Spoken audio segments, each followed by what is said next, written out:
Okay, we're going on to case 3, an unknown amount. And so I just grabbed another little medicine bottle, put a little hook on it, and threw some stuff in it. So I don't really know how much it weighs, but we're going to follow the instructions.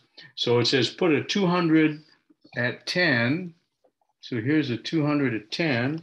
And then you take your unknown and put it on the other side to balance. This is like a when this is like a scale, okay, and even at the very end, this one won't balance. So it's a light, it's lighter than it probably should be. Let's move this to 20 and repeat it.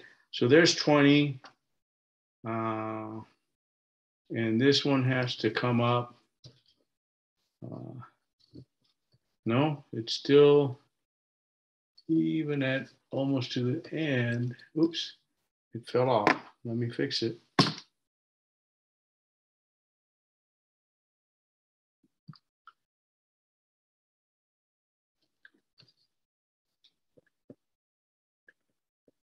It's like at the 99 something mark. Okay, so we're just going to move this to 30. We can move it to, well, let's see. I didn't quite have it at 20. There's 20.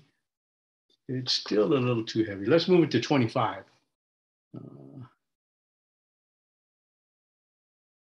There's 25. Now it's too heavy on that side. So we'll find a balancing point. Too light. I don't know that I'll be able to get all of this in one screenshot. Maybe if I move it back. That's pretty close to balance. Let me move it back. All right, so we have the 200 at 25, and we have an unknown at 91.6. Let's adjust. Let's see, it's a little heavy.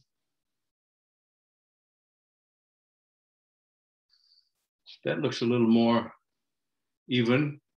So we have a 200 at 25, and we have an unknown at 91.5 centimeters.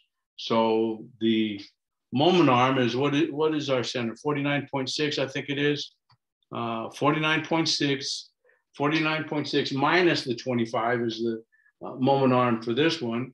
And 91.5 minus the 49.6 is your moment arm for this. So you should be able to calculate the mass that I've suspended on this side. I honestly don't know what it is. I'll weigh it after this and record it so it's not lost. Okay, but that's it for this is case 3. And I'll have the unknown mass in the report. Okay, let's